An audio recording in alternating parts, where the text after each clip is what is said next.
What's going on, guys and girls? I am out on the road glide for, I'll try to get 250 miles in saddle time. Trying to get ready for the ride coming up this summer, heading to the Outer Banks to meet Scooter Wolf there. We're going to spend a week camping, cruising up and down the seashore, checking out lighthouses, other historic places, meeting some locals. To fill the 250 miles, so I like to ride with a purpose. You know, sometimes wandering around's fine, but having a purpose is good.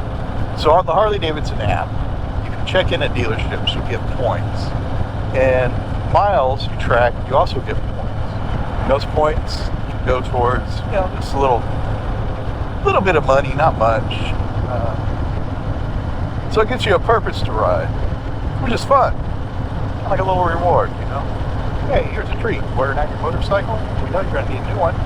Here's a treat. So I'm on my way.